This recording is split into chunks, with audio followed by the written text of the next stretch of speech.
নমস্কার, আমি সমাপ্ত। তোমাদের সকলকে স্বাগত জানাই মৈত্র স্টোরিতে।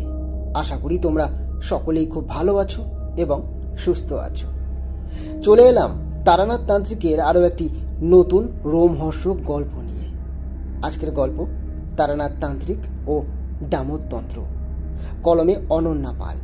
আর হ্যাঁ, তোমরা কিন্তু চ্যানেলটি সাবস্ক্রাইব করে রেখো আর একটা লাইক করে দিও। তাহলে আর দেরি করছি না, গল্প শুরু করছি।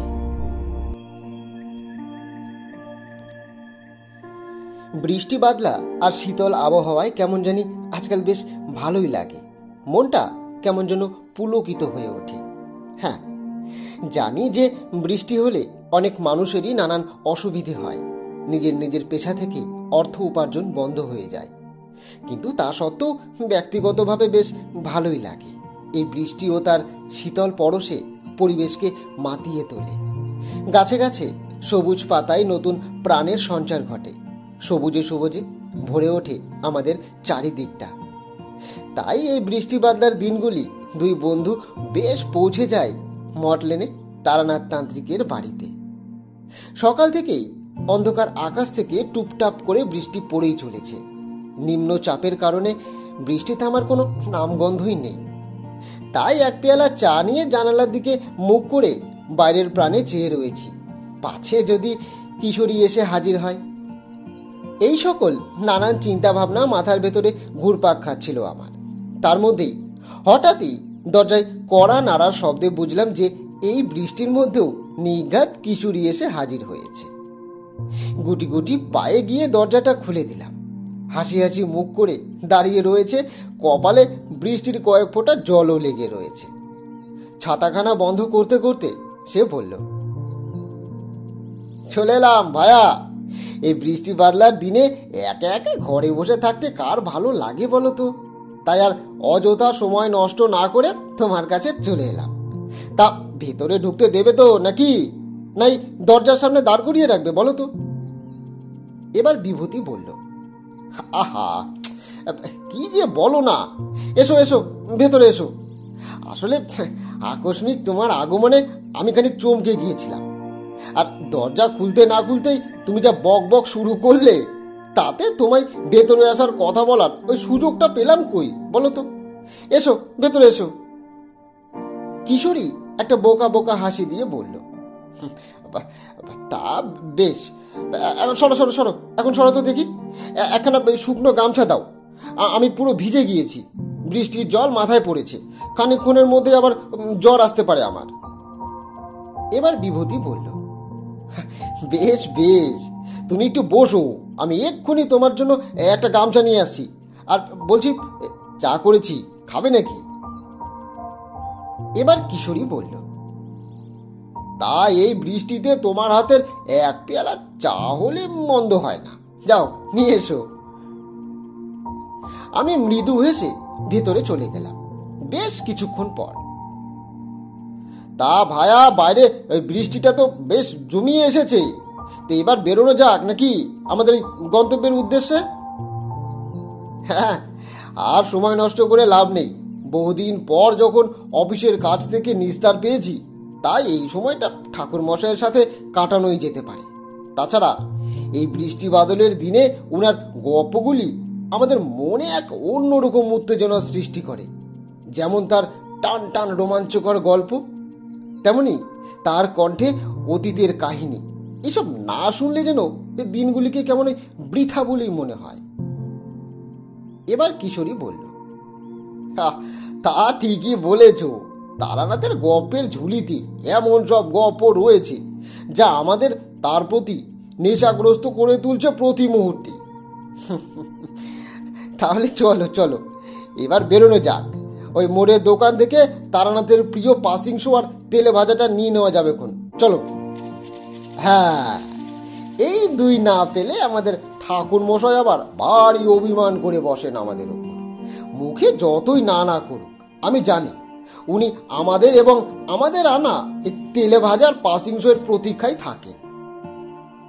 এরপর আমরা দুই বন্ধুতে মেট্রো ধরে কিছুক্ষণের মধ্যেই পৌঁছে গেলাম মঠ লেনে। আস্তে আস্তে পথে আবার বৃষ্টি শুরু হয়েছে, তাই ছাতাটা মাথায় দিয়ে দুজনে হাঁটা দিলাম তারানাথের বাড়ির উদ্দেশ্যে। কিছুক্ষণের মধ্যেই আমরা পৌঁছে গেলাম তারানাথের বাড়িতে। দরজায় টোকা পড়ার কয়েক মুহূর্ত পরে চারি এসে দরজা খুলে দিল।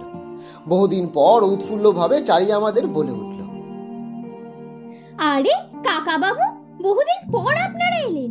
আসুন, ভেতরে আসুন। এই বৃষ্টির দিনে যে আপনারা আসবেন তা তো আমি ভাবিনি। আসুন, ভেতরে আসুন। এবার বিভূতি বলল, আর বলো না চারিমা, অফিসের এত কাজের চাপ যে ওই সময় হয়ে ওঠে না তোমার সাথে আর ঠাকুর মশাইয়ের সাথে যে একদণ্ড দেখা করব।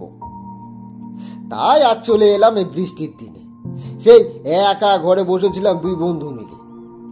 চলে এলাম তোমাদের সঙ্গে গপ্প করবো বলে। তা বাবা মশাই কই মা? চারি বলল, তা বেশ করেছেন। বাবা মশাই ওই তো ওনার ঘরেই রয়েছেন, কি সব যেন গণনা করছেন দেখলাম। আপনারা বরং ভেতরে যান। এবার কিশোরী বলল, এই যে চারিমা, নাও তেলে ভাজা ও সিঙ্গারা, একটু মুড়ি মেখে নিয়ে এসো তো দেখি, না হলে গপের আসরটা ঠিক জমবে না তোমার হাতের মুড়ি মাখা না পেলে। যাও যাও যাও যাও। এবার চারি বলল, বেশ তো, আপনারা গিয়ে বাবা মশাইয়ের কাছে বসুন। আমি এক্ষুনি আপনাদের জন্য মুড়ি মাখা আর গরম গরম চা নিয়ে হাজির হচ্ছি, কেমন? চারি হাসতে হাসতে চলে গেল, আর আমরাও তারানাথের ঘরে প্রবেশ করি। দেখলাম তারানাথ গভীরভাবে কিছু একটা চিন্তা করছে। আমাদের উপস্থিতি সে টেরই পায়নি। কিশোরী বলল, ও ঠাকুরমশাই, কি করছেন? তারানাথের চমক ভাঙ্গে আমাদের দিকে হাসি হাসি মুখ করে তাকিয়ে বলে, আরে কিশোরী আর বিভূতি যে, বহুদিন পর এলে, এসো এসো এসো। হ্যাঁ ঠাকুরমশাই, এখন আর এই দিকের পানে আসা হয়ে ওঠে না, তাই সময় পেতেই এই বৃষ্টির দিনে চলে এলাম। তা বেশ করেছো। তোমাদের সাথে কথা বললে আমার নিজেরও খুব ভালো লাগে। আমার নিজের জীবনের সাথে ঘটে যাওয়া নানান অতীতের ঘটনা তোমাদের সাথে ভাগ করে নেওয়ার মধ্যেই এক আলাদাই আনন্দ উপভোগ করি আমি, বুঝলে? ওই জন্যই তো চলে এলাম ঠাকুরমশাই, আপনার কাছে একটা ওই গা চমচমে রহস্যময় গল্প শোনার জন্য। তাহলে আজকের বৃষ্টির দিন একটা বেশ জমজমাট গল্প বলুন না ঠাকুরমশাই। তোমাকে তো বহুবার বলেছি হে কিশোরী, তোমাদের আমি যেসব ঘটনার কথা বলি তার একটাও মিথ্যা কিংবা গপ্প কথা নয়। ওই ঘটনাগুলি আমার সাথে ঘটে যাওয়া অতীব সত্য বাস্তব অভিজ্ঞতা। তা তোমরা তাকে যতই গপ্প বলো না কেন। পরিস্থিতি বেগতিক হচ্ছে দেখে আমি তারানাথকে শান্ত করার চেষ্টা করে বললাম, আহা ঠাকুরমশাই, কিশোরীর কথা এত পাত্তা দেবেন না তো, জানেনই তো ও সব আবল তাবল বকে। আপনি আপনি আপনার সাথে ওই ঘটে যাওয়া একটা অভিজ্ঞতার কথা বলুন না আমাদেরকে, আমরা শুনতে চাই, বলুন না। দেখলাম তারানাথ খানিক নরম সুরেই আমাদের বলল, বেশ, তোমাদের তাহলে আজকে যে ঘটনার কথা বলবো তার সাথে আমাদের এক প্রাচীন ইতিহাস জড়িয়ে আছে। অর্থাৎ যে পুজোটিকে কেন্দ্র করে এই ঘটনাটি আমার সাথে ঘটেছিল তা আজকাল আমাদের এই বাংলার বুকে নেহাতি কমে এসেছে। কিন্তু তৎকালীন সময় এই গ্রাম বাংলায় বেশ ওই জমজমাট করে এই পুজোর আয়োজন করা হতো। কোন পুজোর কথা বলছেন ঠাকুরমশাই, যা আজকাল আর দেখাই যায় না? বাসন্তী পুজো, সহজ করে বলতে গেলে আদি দুর্গা পুজো, বুঝেছো? আদি দুর্গা পূজা কেন বলছেন? আমাদের বাঙালিদের দুর্গা পূজা তো শরৎকালে হয়। তার মানে এই বাসন্তী দেবীর পুজো কি এই বসন্তকালে উদযাপিত করা হয়? একেবারে ঠিক ধরেছ কিশোরী, বসন্তকালে এই পূজা উদযাপিত করা হয় বলে একে আমরা বাসন্তী দেবীর পূজা বলে থাকি। তবে শরৎকালে আমরা যে ওই দেবী দুর্গার পূজা করি তা কিন্তু আদতেই অকাল বোধন, যা রামচন্দ্র শুরু করেছিলেন রাবণ বধের উদ্দেশ্য নিয়ে। নবরাত্রির 9টা দিন ধরে দেবী দুর্গার আরাধনা করেছিলেন সেই রামচন্দ্র। কিন্তু বসন্তকালে ও এই বসন্ত দুর্গা পুজো ছিল আমাদের আদি প্রথা, যা আজকের অনেকটাই ফিকে হয়ে এসেছে শারদীয়া দুর্গা পূজা উৎসবের কাছে। বসন্ত দুর্গা পূজাতেও এই 9 দিন ধরে দেবী মায়ের আরাধনা করা হয়। তবে এই বাসন্তী দেবী পূজা আজকাল কেবল বনেদি বাড়িগুলোর মধ্যেই আবদ্ধ হয়ে রয়ে গেছে। এবার বিভূতি বলল, বাহ, অনেক কিছু জানলাম তো ঠাকুরমশাই। বলুন না, এই বাসন্তী পূজাকে কেন্দ্র করে আপনার সাথে কি ঘটনা ঘটেছিল বলুন না ঠাকুরমশাই। সত্যি বলতে বিভূতি, সেই দিনের কথা মনে করলে আজও আমার শিরদাঁড়া দিয়ে শীতল স্রোত যেমন বয়ে যায়, তার চেয়েও বেশি হৃদয়ের অন্তঃস্থলে তীব্র বেদনার অনুভব করি, যা আমাকে ভারাক্রান্ত করে তোলে। এবার কিশোরী বলল, কি এমন ঘটনা ঘটেছিল আপনার সাথে ঠাকুরমশাই, যার কথা মনে করলে আজও আপনি এতটা কষ্ট পান? এক নারীর নারীত্বের অপমান ও অপর এক মায়ের মাতৃত্বের লড়াই ও বলিদান জড়িয়ে রয়েছে এ ঘটনার সাথে। তার মানে 2 নারীর নারীত্বের কাহিনী তবে এটি ঠাকুরমশাই? আপনি বলুন, আমরা শুনতে চাই সেই কাহিনী। আপনি বলুন বলুন। ঠিক আছে, শোনো তবে আমি বলি। তোমাদের যে সময়ের কথা বলতে চলেছি সেটা আমার সাধক জীবনের প্রাথমিক পর্যায়ে বলতে পারো। নানান জায়গায় তখন ঘুরে বেড়াচ্ছি ভবঘুরের মতোই। বহু সাধকের সঙ্গ লাভ করে চলেছি প্রতি মুহূর্তে। তেমনি ভাবেই ঘুরতে ঘুরতে এক সময় নৌকা বিহারে বেরিয়ে আমি যাত্রা শুরু করি বেনারসের উদ্দেশ্যে। সময়টা তখন বসন্তকালের শুরুর দিক হবে। ঋতুরাজ বসন্তের আগমনে প্রকৃতি সেজেছে তার নিজস্ব ছন্দে। রং রূপে পলাশের সৌরভে রেঙে উঠেছে চারিদিক। একদিন সকালে মহেশ্বরী ঘাট থেকে নৌকা চড়ে বসলুম বেনারস যাওয়ার উদ্দেশ্যে। বিকালের দিকে তখন আমাদের নৌকা মাঝ নদীতে। হঠাৎ তীব্র বেগে ঝড় শুরু হয়েছে। মাঝি কিছুতেই নৌকার দাঁড়কে নিজের আয়ত্তে আনতে পারছে না। ওদিকে নদীর জলও ফুলে ফেপে উঠছে বারবার, সঙ্গে তুমুল বেগে বৃষ্টিও শুরু হয়েছে। আমি মা মধুসুন্দরীকে ডেকে চলেছি প্রতিনিয়ত। বেশ কিছুক্ষণ এরকম দুর্যোগ চলার পর আমাদের নৌকাটা একটা ঘাটে গিয়ে ভেড়ে। তখন বিকেল গড়িয়ে গেছে। আমি আবার সেই ঘাটে নেমেও পড়লাম। খানিক হাঁটতে হাঁটতে একটা গ্রামের কাছে এসে পৌঁছালাম আমি। গ্রামের বাইরের একটি জায়গায় ফলক লাগানো রয়েছে, তাতেই বড় বড় করে এই গ্রামের নামও লেখা রয়েছে। এই গ্রামের নাম হলো মহেশ্বরীপুর। আমি ওই গ্রামে পা দেওয়া মাত্র কেমন জানি ভেতরে ভেতরে এক অদ্ভুত শিহরণ অনুভব করলাম। তাছাড়া তোমরা তো জানোই, মা মধুসুন্দরী দেবীর কৃপায় কোনো কিছুর ঘটার আগেই কিংবা অশুভ কিছুর ইঙ্গিত আমি আগে থেকে পেয়ে যাই। সে যাই হোক, এই ঝড় বৃষ্টির দিনে রাতে থাকার একটি আশ্রয় ভীষণ রকম দরকার ছিল আমার। তাই কোনো পোড়া মন্দির বা সরাইখানার সন্ধান করতে থাকি আমি। কিন্তু সেই রাতের আধারে তেমন কোনো আশ্রয় খুঁজে না পেয়ে অগত্যা আমি এক গৃহস্থের বাড়ির দরজায় করাঘাত করি। বলছি, মা কেউ আছেন? বলছি, আছেন কেউ বাড়িতে? কিছুক্ষণের মধ্যেই এক মাঝবয়সী বিধবা বৃদ্ধা ওই বাড়ির ভেতর থেকে বেরিয়ে আসে। এবার বৃদ্ধা বললেন, কে তুমি বাবা? এই ঝড় বৃষ্টির রাতে বাইরে বেরিয়েছো যে? মা, আমি একজন মাতৃ সাধক মা। আমার নাম তারানাথ তান্ত্রিক মা। সাধনার উদ্দেশ্যে ঘর ছেড়েছি, নানা স্থানে ভ্রমণ করে বেড়াচ্ছি। তা এই নদী পথে যাওয়ার সময় দুর্যোগের কবলে পড়ে এই গ্রামে এসে উপস্থিত হয়েছি আমি।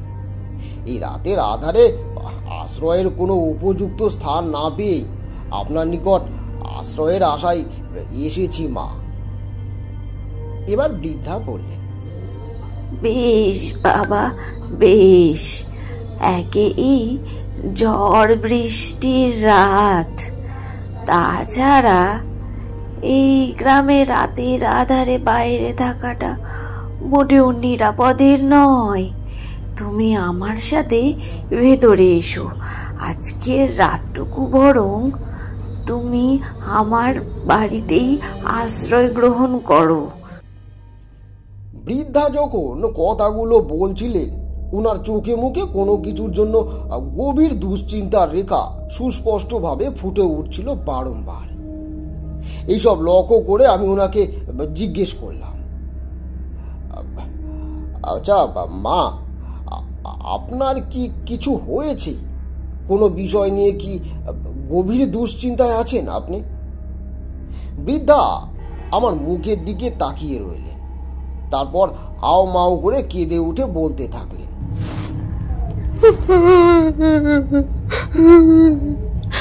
আর কি বলবো বাবা তোমাকে, এই গ্রাম থেকে যত দূর সম্ভব তুমি অন্যত্র ফিরে যেও।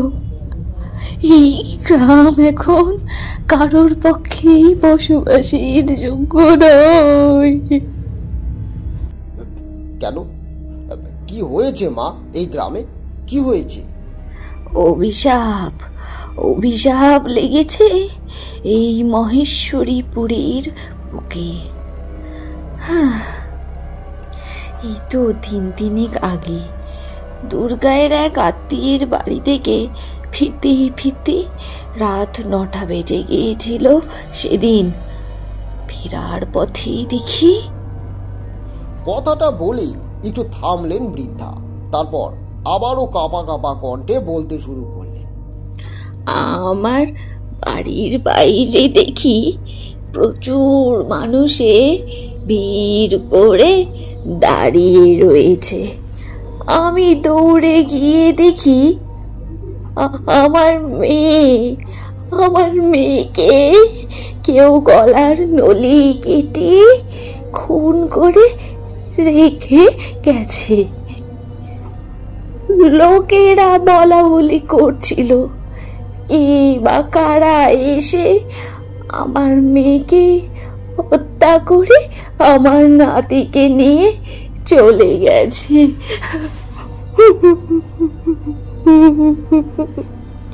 মুখে কাপড় চাপা দিয়ে কুকিয়ে উঠলেন উনি। আমি উনাকে শান্ত করার চেষ্টা করেই বললাম, কাঁদবেন না মা, কাঁদবেন না, সব ঠিক হয়ে যাবে, সব ঠিক হয়ে যাবে।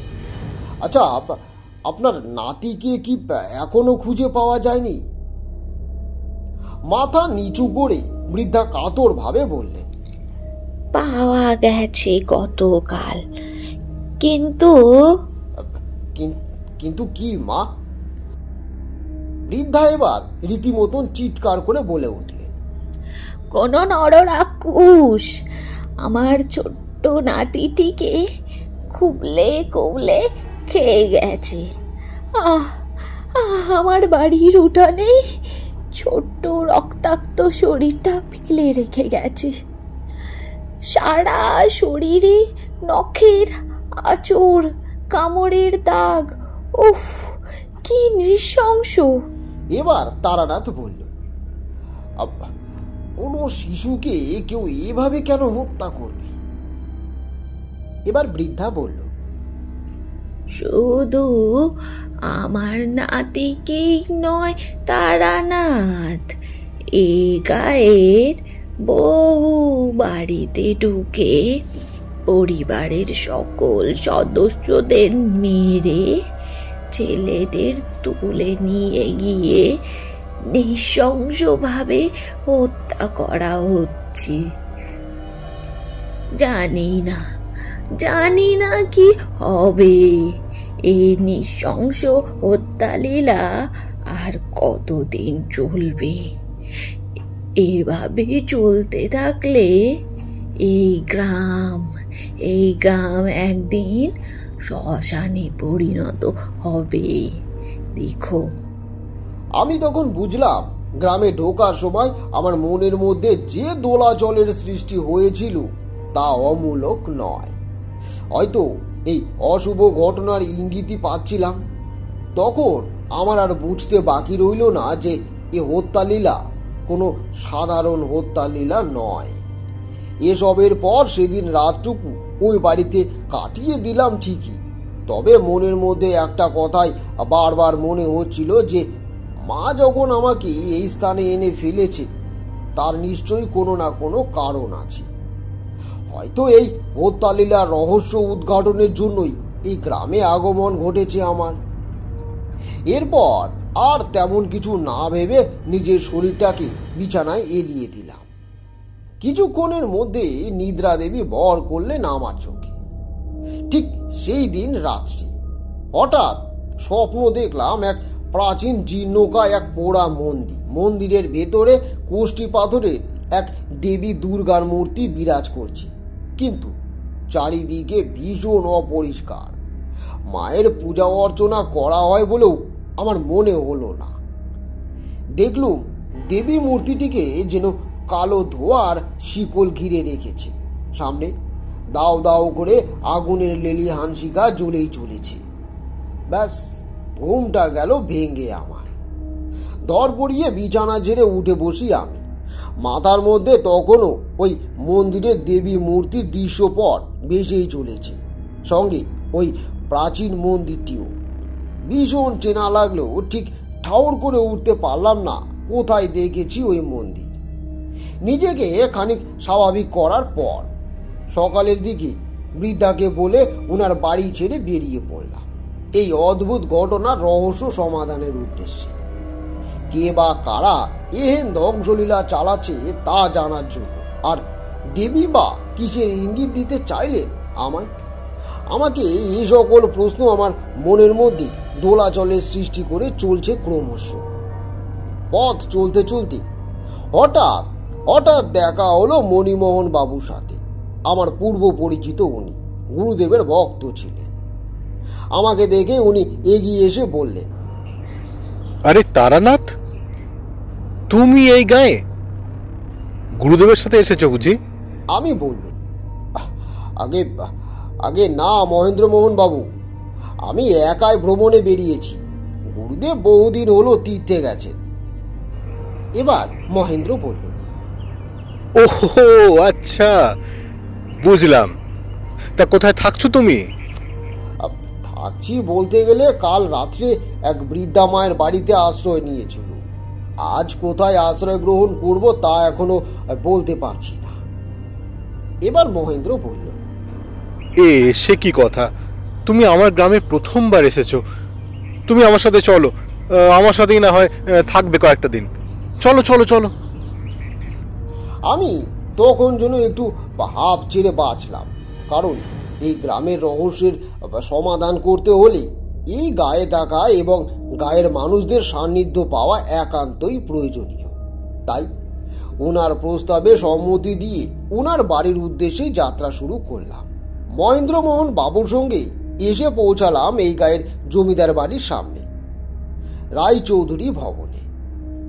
ঢোকার সময় কোনো এক অপ্রাকৃতিক শক্তির অস্তিত্ব বারংবার অনুভব করছিলাম আমি। আমার ষষ্ঠ ইন্দ্রিয় যেন আমাকে বোঝাতে চাইছিল খুব খারাপ কিছু ঘটতে চলেছে এই পরিবারের সাথে। কালের করাল গ্রাস বুঝি এবারে থাবা বসাবে এই জমিদার পরিবারের ওপরে। জমিদার বাড়িতে প্রবেশ করার পর দেখলাম ওনাদের বেশ বড়সড় একটি বাগান তৈরি করা রয়েছে বাড়ির চারপাশ জুড়ে। কিন্তু আশ্চর্যের বিষয় এটাই যে কোনো গাছে একটিও পাতা নেই। গাছগুলি সব মৃত কাঠের দণ্ডের মতন কেবল দাঁড়িয়ে রয়েছে। তাছাড়া মাটিতে যে সকল ঘাস আগাছা জন্মেছে সেগুলির রঙও কেমন যেন ফ্যাকাশে হয়ে গেছে। সব কিছুই বড় অদ্ভুত ঠেকলো আমার। অবশ্য সে বিষয়ে প্রথমে আমি মনমোহন বাবুকে কিছুই বলিনি, কারণ প্রথমবার কারোর বাড়িতে গিয়ে কোনো কিছু দেখে অভিমত প্রদান করা আমার ঠিক হবে না বলেই আমার মনে হয়েছিল। এরপর আমাকে মনমোহন বাবু ওনাদের বৈঠকখানায় নিয়ে গিয়ে বসালেন। আগেই বলে রাখি, এই মনমোহন সামন্ত হচ্ছি জমিদার জয়নারায়ণ গুপ্তের নায়েব। জমিদার মশাইয়ের মৃত্যু ঘটায় ভুবনেশ্বরী দেবী উনি নিজের হাতে গ্রামের সকলের দায়িত্ব নিজের কাঁধে তুলে নিয়েছিলেন। আমার সাথে ভুবনেশ্বরী দেবীর আলাপ করিয়ে দিলেন মনমোহন বাবু। আলাপের মাধ্যমে জানলাম উনি অর্থাৎ ভুবনেশ্বরী দেবী অনেক আগে থেকেই চেনেন আমাকে। পরিচয় পর্বের সময় ওনার মুখে আমি গভীর দুশ্চিন্তার ছাপ লক্ষ্য করি। কোনো কিছু নিয়ে উনি যে ভীষণ রকম মানসিক যন্ত্রণায় আছেন তা ওনার মুখ দেখলে সহজেই অনুমান করা যায়। আমি ভুবনেশ্বরী দেবীকে জিজ্ঞেস করলাম, আচ্ছা গিন্নিমা, কিছু মনে না করলে একটা একটা একটা কথা কি আমি জিজ্ঞেস করতে পারি? ভুবনেশ্বরী বললেন, হ্যাঁ তারানাথ, অবশ্যই বলো না, কি জানতে চাও? আপনি কি কোনো কিছু নিয়ে গভীর মানসিক চিন্তার মধ্যে আছেন? একটু চুপ করে থাকার পর উনি নিজে বলতে শুরু করলেন, তুমি ঠিকই অনুমান করেছো তারানাথ। আমাদের গ্রামে বিগত 2 মাসের বেশি সময় ধরে একের পর এক পরিবার ধ্বংস হয়ে যাচ্ছে প্রতিনিয়ত। এক কাপালিক তান্ত্রিক গায়ের প্রতিটি বাড়ি থেকে 10-12 বছর কিংবা 15 বছরের ছেলেদেরকে তুলে নিয়ে যাচ্ছে তার ডেরায়। তারপর তাদের হত্যা করছে সে। এবার তারানাথ বলল, এই সবে সূত্রপাত কবে থেকে হয়েছে, আর ওই কাপালিকের অভিসন্ধি বা কি? ভুবনেশ্বরী দেবী মাথা নিচু করে ধীর কণ্ঠে বলতে শুরু করলেন, এইসব কিছুর সূত্রপাত ঘটে প্রায় 6 মাস আগে। একদিন বিকেলে আমি বাইরে উঠোনে পায়চারি করছিলাম। হঠাৎ দেখি জটা জুটোধারী, কালো বস্ত্র পরিহিত এক কাপালিক বাড়ির সদর দরজা পেরিয়ে অন্দরে প্রবেশ করছিলেন। সারা গা ছাই ভস্যে মাখামাখি, কপালে কালো তিলক, গলায় হাড়ের মালা, বাহুতে রুদ্রাক্ষের কবচ এবং হাতে একটি বিশাল আকারের লোহার এক ত্রিশূল নিয়ে উপস্থিত হলেন সে। চোখগুলি এতটাই তীক্ষ্ণ ধারালো যে বেশিক্ষণ তার দিকে তাকিয়ে থাকা যায় না। আমি ভয়ে ভয়ে ওনার সামনে হাত জোড় করে বললাম, আপনি কে বাবা? কাপালিক বলে উঠল, আমি দেবী শ্মশানচারিণীর পূজারী, মায়ের বেটা আমি। তোর বাড়িতে কয়েকদিনের জন্য আশ্রয় লাভের আশায় এসেছি। মনে মনে ওনাকে নিজের বাড়িতে আশ্রয় দেওয়ার বিন্দু মাত্র ইচ্ছা না থাকা সত্ত্বেও যোগী পুরুষ যখন নিজে থেকেই আমার গৃহে আশ্রয় চাইছেন, সেখানে আশ্রয় না দেওয়ার মতো অমানবিক দুঃসাহসিক কাজ আমি করতে পারিনি। বরং মনে ভয় থাকা সত্ত্বেও ওনাকে আমার বাড়িতে আশ্রয় দিই। তারপরেই শুরু হয় একের পর এক অঘটন। আমার বাড়ির পেছন দিকে যে গোয়াল আছে, একে একে সেই গোয়ালের সব গরু মারা যেতে শুরু করে। বাগানের গাছগুলি শুকিয়ে যেতে থাকে ধীরে ধীরে। একদিন সকালে ঘুম থেকে উঠে দেখি, আর আটকে যাই আমি, দেখি আমার প্রিয় কুকুর ভুলু ওর শরীরটা কে কেউ ছিন্ন ছিন্ন করে পশ্চিম সীমান্তে বাগানের দিকে ফেলে রেখে গেছে। উফ, কি নৃশংস সেই দৃশ্য! এবার তারানাথ বলল, তারপর তারপর কি হলো? জমিদার গিন্নি বলছেন, আমার সন্দেহ ক্রমশ বাড়তে থাকে ওই তান্ত্রিকের ওপর। নজর রাখতে থেকে শুরু করি ওনার ওপর। এদিকে শনিবার করে গ্রামের 1-2টি বাড়ি থেকে ছেলেদের নিরুদ্দেশ হওয়ার খবরও আমার কানে আসতে শুরু করে। খোঁজ খবর লাগিয়ে জানতে পারি মাঠে যেসব বাচ্চারা খেলতে গেছে তাদের মধ্যে থেকে কিছু বাচ্চা আর ফিরে আসেনি সন্ধ্যার পর। এই ঘটনা 2 সপ্তাহ ধরে চলছে, অর্থাৎ 2টি শনিবার এমন ঘটনা ঘটেছে।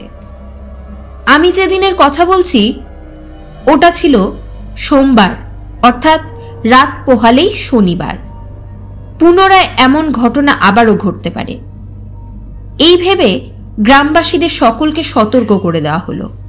পরদিন সকাল থেকে আমি তান্ত্রিককে নজরবন্দি করে রাখার ব্যবস্থা করি। তেমন অস্বাভাবিক কিছু নজরে না পড়ায় এবং একটি দরকারি কাজে আমাকে পাশের গাঁয়ে আমার এক বোনের বাড়ি যাই। সন্ধ্যা নাগাদ গিয়ে জানতে পারি আমার বোনের একমাত্র ছেলে কেশবকে খুঁজে পাওয়া যাচ্ছে না দুপুর থেকে। দুপুরে খেলার মাঠে গিয়েছিল, তারপর সে আর ফিরে আসেনি। সেই দিন রাতেই আমি আমার লেঠেল দল নিয়ে বেরিয়ে পড়ি। খুঁজতে খুঁজতে গিয়ে পৌঁছই দেউল টিপোটার মহাশ্মশানে। সেখানে গিয়ে যা দেখতে পাই তা দেখে সেদিন আমার পায়ের তলায় মাটি সরে গিয়েছিল তারানাথ। বিষপালিত চোখে সামনের দিকে চেয়ে রয়েছেন ভুবনেশ্বরী দেবী। হয়তো সেদিনের ভয়ানক ঘটনার কথাই মনে করছিলেন উনি। আচ্ছা, কোনো ভয়াবহ ঘটনা প্রত্যক্ষ করেছিলেন আপনি? আমাকে সবটা পরিষ্কার করে বলুন, না হলে যে এই সমস্যার সমাধান করা সম্ভব হবে না। দেখলাম উনার চোখে সামান্য জল চিকচিক করছে। নিজেকে একটু ধাতস্থ করে উনি আবারও বলতে শুরু করলেন। সেদিন শ্মশানে গিয়ে দেখি দূরে এক বটবৃক্ষের তলায় বসে রয়েছে সেই কাপালি, এবং ওর সামনে থাকা হোমকুণ্ডে দাউ দাউ করে আগুন জ্বলছে। কুণ্ডের পেছনের ফাঁকা জায়গায় শোয়ানো রয়েছে আমার বোনপো কেশবকে। এদিকে তান্ত্রিক হোমকুণ্ডের আগুনে তামার পাত্র থেকে কিছু নিয়ে বারংবার আহুতি দিতে চলেছে সেই কুণ্ডের অগ্নিতে, এবং দুর্বোধ্য সব মন্ত্রপাঠ করে চলেছে সে। এই দৃশ্য দেখার পর আমি আর ওখানে দাঁড়িয়ে থাকতে পারি না। সারা শরীর অবশ হয়ে আসে আমার আস্তে আস্তে। আমি ওখানেই জ্ঞান হারাই। যখন আমার জ্ঞান ফিরে আসে তখন আমি আমার নিজের বাড়ির বিছানায়। আমার সঙ্গীরাই আমাকে এনেছিল। সুস্থ হয়ে উঠতেই গায়ের সকলে মিলে ওই অঘোরনাথকে বেঁধে চণ্ডী মণ্ডপে নিয়ে যাই বিচার করার জন্য।